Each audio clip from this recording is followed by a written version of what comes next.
네, 안녕하세요. 반갑습니다. 삼화전자하고 삼화전기 같이 제가 분석을 해서 말씀을 드리도록 하겠습니다. 자, 매매 거래 정지가 된 것은 삼화전자죠. 네, 매매 거래 정지가 하루 동안 되게 됐습니다. 수요일 날 매매 거래 정지고요. 매매 거래 정지가 됐다가 목요일부터 다시 거래 재개가 됩니다. 이 매매 거래 정지 해석을 해보는 시간을 또 가져보도록 하고요. 네, 페라이트 이슈로 시세를 내고 있는데 대장 역할을 하면서 시세를 내고 있습니다. 페라이트의 장단점도 있어요. 네, 이 부분도 우리가 알아보는 그런 시간을 가져보고요. 과거 전력이죠. 과거 전력. 과거 전력이 어땠나. 삼화전자나 삼화전기가 과거 전력이 어땠는가. 네, 이 부분도 우리가 알아보는 그런 시간도 가져보고요. 실전 매매 전략 아울러서 말씀을 드리도록 하겠습니다. 자, 지금 그 삼화전자가 좀 더 가파르게 상승을 하죠. 네, 삼화전자는 시총이 1200억 대고 삼화전기는 조금은 이제 삼화전자보다 좀 많죠. 네, 별 차이는 아닙니다만은 아무래도 삼화전자가 대장이고 삼화전기는 후발 주자이기 때문에 삼화전기에 대한 판단은요. 삼화전자가 흔들리면 무너지는 것이고 올라가면 같이 올라갈 수 있는 거니까 같이 뭉뚱그려서 해석을 하고 판단을 하는 것이 필요하지 않겠나 이렇게 보여집니다. 삼화전자가 결국 이제 매매 거래 정지 재료가 떴죠, 여러분. 그죠? 네. 그래서 자, 이 삼화전자에 대한 매매 거래 정지가 뜬 그 건의 공시 내용을 우리가 당연히 이제 살펴보고 넘어가야 될 것 같아요. 그래서 일단 그 공시 내용을 한번 보도록 하겠습니다. 자, 지금 이와 같은 거죠. 매매거래 정지가 된 공시가 나왔는데 삼화전자입니다. 삼화전자가 하루 동안 5월 3일 날 하루 동안만 매매거래 정지가 되는 것이고요. 그리고 나서 다시 거래 재개가 되는 것은 5월 4일입니다. 그러니까 어떤 이슈가 붙어서 시세를 크게 내는 종목이 주로 이 매매 거래 정지가 중간에 되기도 하죠. 네, 하지만 약간 흔들었다가 다시 쭉 치고 나가는 패턴의 종목들이 많기도 하고요. 매매 거래 정지가 됐는데도 계속 급등을 하면서 시세를 올려가는 그런 경우의 종목도 많습니다. 그러니까 매매 거래 정지가 됐다고 해서 그 다음에 매매 재개가 됐을 때 시세가 그냥 꺾이는 그런 종목이 많지는 않아요. 오히려 시세가 더 강하게 뻗어나가는 그런 종목들이 많거든요. 그렇기 때문에 이 매매 거래 정지는요. 인기가 높고 탄력이 좋기 때문에 매매 거래 정지가 되는 것이지 이것을 부담으로 여겨서는 안 될 것이다. 예, 저는 이제 그 말씀을 먼저 드리고 싶습니다. 그래서 5월 3일에 거래 정지가 되지만 이 부분에 대해서 크게 심려하실 것은 없고 오히려 하루 쉬고 나서 5월 4일 날 다시 더 랠리를 할 가능성이 좀 높지 않겠나 이렇게 보여집니다. 자, 1단계적으로는 이제 그런 판단을 갖고 싶다 이 말씀을 좀 드리고 싶고요. 네. 자, 그런 패턴이고 그리고 이제 페라이트 같은 경우는 여러분도 이제 잘 아시겠지만은 그 단점도 있어요. 히토류 대신에 테슬라가 페라이트라는 거는 이제 가지고 나오기는 했지만은 중량이 굉장히 무겁게 되고요. 네, 그리고 성능도 좀 저하될 그럴 가능성이 좀 있습니다. 여기 기사 내용에서도 좀 쭉 보시면은요. 여기 나오죠. 페라이트 모터는 성능을 내려면 더 많은 양의 자석을 써야 된다고 그러죠. 그러니까 전기차가 무거워지면은 아무래도 효율이 이제 떨어지고 전기 많이 들 수밖에 없겠고요. 수명이 좀 짧아질 수밖에 없겠죠. 전기차 배터리 자체도. 근데 여하튼 그런 측면들의 단점도 있기는 합니다. 그래서 일단 효율적인 면에서는 히토류를 쓰는 것이 더 유리하지만 그러나 역시 뭐 중국에 집중이 되어 있기 때문에 여기서 벗어나려는 그런 시도가 지금 현재 나오고 있는 것이다. 이렇게 봅니다. 그러니까 지금은 효율적인 면에서는 사실 페라이트가 히토류보다는 좀 못하다고 봐야 되겠죠. 그건 사실이지만 이러한 새로운 대안이 처음으로 나왔기 때문에 시세 흐름은 더 가파르게 상승을 할 수 있다. 네, 이런 측면을 좀 보는 게 좋고 어떤 게 더 효율적이냐 이 부분을 논한다기보다도 이런 기대감이 생겼을 때 주가는 더 폭등을 초반에 이제 한다. 네, 이 부분만 생각하시면 됩니다. 그러니까 지금 현재 좀 말씀을 드리고 싶은 부분은 이슈는 일단 이 페라이트 이슈가 이슈화돼서 인기를 끌고 있기 때문에 이제는 말이죠. 수급 측면을 좀 더 집중해서 보고 매매는 역시 지금부터는 수급을 보고 매매를 잘 하는 것이 대단히 중요하다. 그걸 말씀을 좀 드리고 싶습니다. 그러니까 지금은 이슈에 얽매이지 말고 수급을 잘 보고 대응을 하는 것이 굉장히 중요한 시점이다. 이렇게 봅니다. 자, 그렇다고 한다면 지금 현재 그 거래가 이렇게 줄어들면서도 시세는 계속 올라갔죠. 거래가 이렇게 그 급등한 시점에서 너무 많이 터지면 그것도 문제입니다. 그죠? 하지만 거래를 죽이고 올리기 때문에 오히려 더 올라갈 수 있는 것 같고요.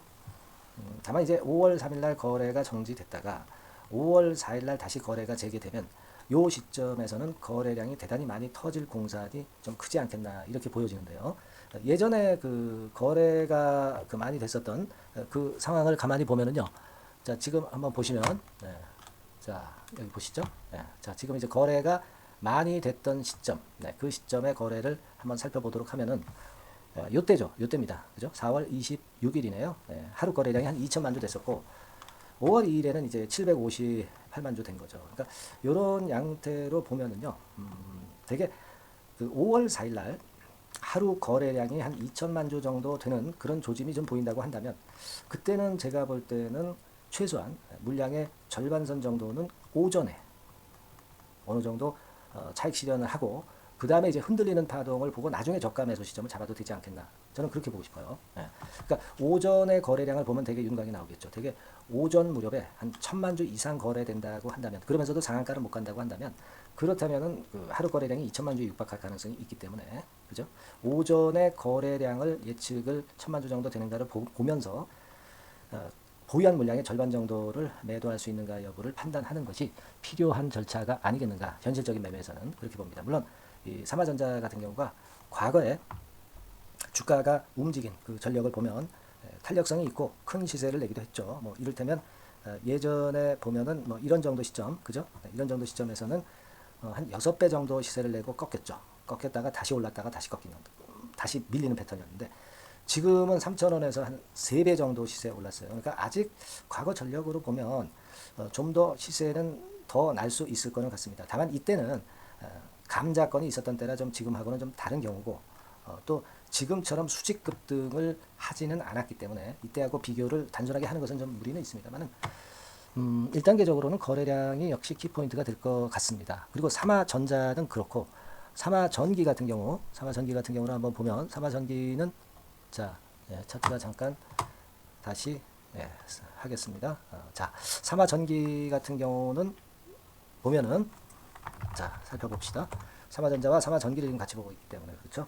자, 일봉상으로 역시 그 삼화전자를 따라가는데 좀 후발주자적인 성격이 있죠. 그러니까 삼화전기는 삼화전자가 조금 흔들리면 이 삼화전기는 크게 하락할 수 있다는 거.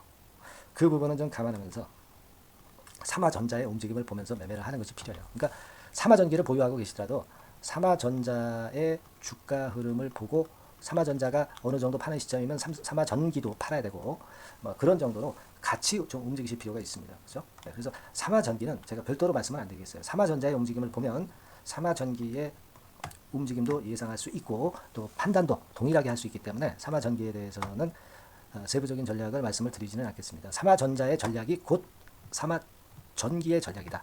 이걸 감안해서 매매를 좀 하셨으면 좋겠다는 생각이에요. 네, 그래서 다시 우리가 삼화전자로 주가를 한번 살펴보도록 하겠습니다. 네, 삼화전자 한번 살펴보면은요. 차트가 자꾸 없어지네요. 네, 자, 다시 한번 만들었습니다. 네. 자, 삼화전자 같은 경우는 제가 아까 말씀을 드렸지만 정리를 다시 한번 하겠습니다. 자, 하루 거래량, 일일 거래량이 오전에 한 1,000만 주 이상 거래된다면 그렇다면은 하루 거래량이 2천만 주 정도 육박할 것이고 그때는 이제 5일 격도도 벌어지고 21일 격도도 벌어지기 때문에 흔들거리는 패턴이 반드시 나올 수밖에 없어요. 네, 그렇기 때문에 최소한 이런 경우는 절반이라도 물량을 줄이고 차익을 실현하는 개념으로 가는 게 좋다. 나머지는 그 이후 상황을 보고 판단하고요. 그죠? 그렇게 볼 필요가 있고 만일 이런 정도의 큰 거래가 발생하지 않는다면은 물량은 유지는 할 수 있다고 봐요. 네, 물량은 유지할 수 있고 그 다음의 상황을 보고 또다시 판단을 해 나가야죠. 아시겠죠? 그러니까 키포인트는 거래량을 첫 번째로 보시고 이게 일단 그 과열 거래량에 해당이 안 되면 그래도 유진을 할 수 있다고 보시고 그 다음 전략으로 가시는 것이 필요하다. 그 말씀을 저는 드리고 싶은 거예요. 네, 아시겠죠? 네, 그렇게 실전 전략에서는 거래를 가지고 판단하는 매매 방향을 좀 말씀을 좀 드리고 싶고요. 제가 또 시간이 되면 중요한 순간에 영상을 한번 드리도록 하겠고요.